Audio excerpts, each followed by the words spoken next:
Hello everyone, I'm Professor Geek. Welcome back to the channel, and welcome to another comic book analysis, doing literary analyses of some comics, some great crowdfunding comics I've been starting out with. I'll get to some maybe other classics from DC or Marvel. I have two comics today, two graphic novels, because these two have been on my list for a while to actually do a deep dive literary analysis in.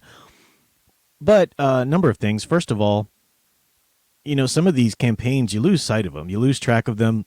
You can only afford so much and to buy so many of these campaigns. And I'm ashamed to say that Graveyard Shift is one of them that I lost track of. Now, I've got the original book, the first one, the great original Volume 1 Graveyard Shift by John Malin and Mark Poulton. Really quality work. I think I had done a review of it back in the day. And then I lost track of them. And luckily, John Malin just released a Volume 5 campaign that features a catch-up tier. So if you're like me, if you lost track at any certain point or whatever, there's a lot of different tiers where you can just catch up on certain things. But there's one like ultimate catch-up tier where you can get just everything you've missed, including even the Volume 1 that I have. The good thing, though, about getting the Volume 1s, like their first campaigns, is they all tend to sign these at no extra charge. Now a lot of campaigns, you have to like add that extra tier on if you want your book signed. So it's nice to have the signatures there. So I'm going to start with that, Graveyard Shift, and then we're going to move to Zombiesama from Billy Tucci, which is a great book. Once again, I'm kicking myself because I missed the sequel campaign, but eventually there'll be a third one or something, and I can get that added on somewhere somehow. I really wish a lot of these creators would do the thing that Graham Nolan does and Ethan Van Sciver does, where they have stores, whether it's on eBay or not. They have these little stores where they'll still sell you, used copies of it, or not used copies, but copies outside of the campaign. So that's nice. It's nice for those of us who, man, freaking Comicsgate, guys, set up a subscription service or something. Bleeding us dry, man. No, I mean, it's not. All of the individual books are reasonably priced, for the work they put into them, but it's just so many great books that you want to read, Anyway, let's go ahead and get started with Graveyard Shift. So, by John Malin and Mark Poulton. Of course, John Malin does the art. I think they both kind of created it or had a hand in the story. Yeah, story writer, Mark Poulton. Story artist, John Malin.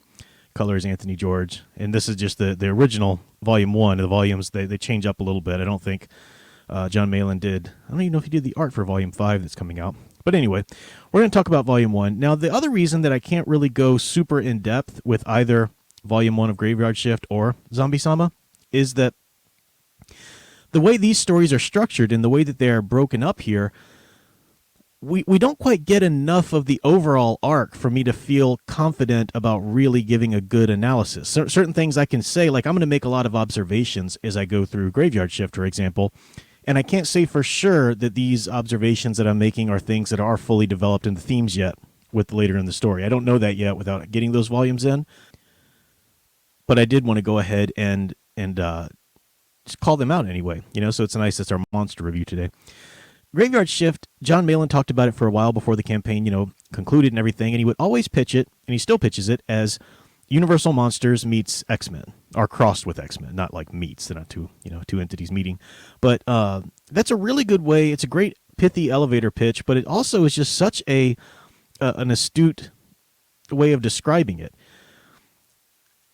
It's really fun stuff. Have you heard John Malin talk about it on campaigns before? He's great. John Malin he's one of the nicest guys you'll ever meet in your life. I probably shouldn't say that because he's got his old badass reputation, about him, the wolf pack and everything, but he really is just an awesome guy, and I'm glad he's successful with these. But the story is really, it's fascinating. So like I said, Universal Monsters crossed with X-Men. Okay, so there are certain elements you can see right away there. The X-Men are persecuted by the government. They're misunderstood. They're outcasts. They're mutants. It's not their fault. It was just, the way they were born, so to speak. And that's very much the case with, or to a certain degree, it's the case with the Graveyard Shift. The Graveyard Shift is the name of this group of monsters. We have at least 4 of them. Well, maybe 5 if you count the AI. In Graveyard Shift Volume 1, I understand that some more have been added in later volumes. There are some differences, though. Okay, so they are villains. They're villains as far as the public is concerned, because the real villain of the comic book becomes the president. As the government is the real villain, trying to paint a smear campaign of these Graveyard Shift folks as monsters when they're actually trying to fight the bad guys. And that's very similar to X-Men too, right? They're persecuted by the government and so forth. One thing, though, a difference is that Okay, mutants are just born that way. It's a natural mutation. It's all natural. It's like sort of the natural course of evolution. It's quote unquote in their blood, to be mutants.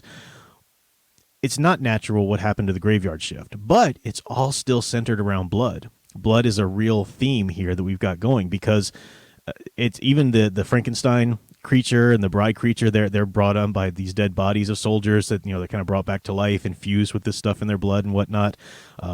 Professor Blood, the Dracula character, or Dracula character, because you actually meet, the real Dracula plays a role in the story at some point, but our vampire character, our main kind of Dracula character, if you're looking at the iconic grouping of monsters here, it has to do with blood as well, obviously, but it's unnatural. It's unnatural machinations, it's unnatural applications that make these monsters come about. So it's a slight differentiation from the X-Men. Now, what about the iconic monsters? Okay, on the surface, I used to think that it was just, iconic monsters, Universal monsters, calling it Universal Monsters crossed with X-Men. Universal really set the canon for classic monsters for so long in our culture. If you thought monster movies, you thought Dracula, Frankenstein, Wolfman. If you wanted to go a little deeper than that, you thought, Bride of Frankenstein, Gillman, Invisible Man, Mummy, stuff like that. But they really did sort of set up the canon of archetypes there. And then, of course, horror films and monster movies developed far past that and whatnot.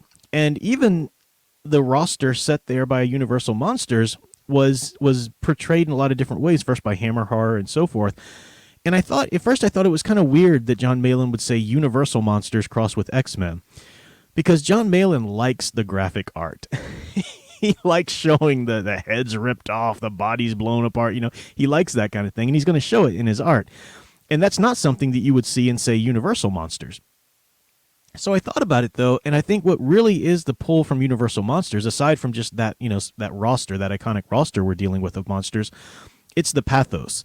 Universal Monsters were really known for adding pathos to these monsters. Not so much Dracula. The Universal Dracula was just very elemental evil. But as soon as you got into Frankenstein, certainly Bride of Frankenstein, the Wolfman, certainly, even the Mummy, you had a lot of pathos in these monsters, so to speak, and it was a catharsis involved in it, and you felt they were monstrous, and they did things that were monstrous, but you also felt sort of a sympathy for them, even an empathy, when they play into certain human emotions and they just make the poor decisions about it, or things are done to them, and they're a victim of this or that. So the pathos of these monsters, and then that idea plays perfectly into the graveyard shift, because all of these monsters, they didn't ask to become these things that they were. Some of them, they're complicit in the movement and the experiments and the greater organization that was going on, but they weren't in power necessarily. They didn't understand the full extent of it. These things happened, and I'm purposely not really trying to ruin the story for you, because I do want you, if you haven't read it, and if the idea of the Universal Monsters crossed with the X-Men sounds interesting to you, go check it out. Go check out the Ultimate Catch-Up tier on John Malin's Graveyard Shift. I'll have that in the link below. So check that out. One last thing I'll say about it, and again, just making observations from Volume 1, is that Jonathan Harker is a character, and he's a good guy, and he dies. He's killed, but he sticks around, and I guess this is a little mild spoiler, but not so much. It's in the first couple pages they mention his name and show you this aspect of him. He sticks around by joining his brain to the AI of this ship called Castle Dracula. I think it's called Castle Dracula. But it's this, he joins his brain to the, he becomes the AI person running this ship. And I thought that's interesting. We have a good guy here, someone who's not evil, and he escapes being made a monster by losing his humanity, by grafting himself into technology rather than letting his flesh come back in any kind of undead or chemically altered or whatever form. It's just fascinating. I don't know what to do with it yet. Again, all I can do is make observations at this point because I'm just in this little Volume 1. We'll see how it's played out when I do get the rest of those books from the Ultimate Catch-Up tier, which I'm looking forward to. You can bet I will definitely be back and review and do more literary analyses of the greater story arc in general. So come back for that. I do recommend, if you like that kind of idea, if you don't mind some graphic art, but if you like the idea of, the X-Men meets cross with the Universal Monsters, really good stuff from John Malin and Mark Poulton. I look forward to reading the rest of the arc. Okay, now moving into Zombiesama. Written by Billy Tucci, not drawn by Billy Tucci, though. This is art by John Broglia. I hope I'm saying the name right. I always think I'm saying it wrong whenever I say that. Art by John Broglia and colors by Paul Little. It's a solid story. Now, if you know my channel, you know me talking about certain things. I don't usually like.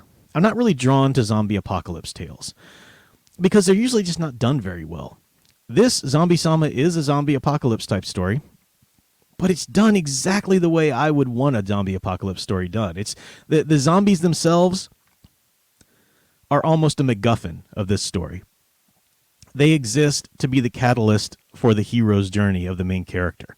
And it's cool that it's zombies, and that plays, I mean, they're not useless or whatever, you know, that plays a big part in the aesthetic and the adventure and all of that. But you could change it if you wanted to, because the story isn't so much about the zombies or the thing that happens to society there. The story is about our main character and his hero's journey. I don't know if Billy Tucci, when he wrote this, if he was really looking, I wouldn't be surprised if he was actually looking at the stages of the hero's journey, because, I mean, this is step by step, the hero's journey. Maybe he didn't. Maybe he's just written so many hero stories. I mean, he's, you know, a veteran of the industry. Maybe he just kind of has the formula in his mind. And I say formula in a good way, because these are the ways these stories are supposed to go. But this one really follows it to the T. We've got our main character in a status quo that's horrible, right? His girlfriend cheats on him. He gets, you know, stiffed for money at work. You know, he's not in a good place in his life. The hero's journey here, I should say, too, is contextualized in not only the zombie story, but also a coming-of-age story.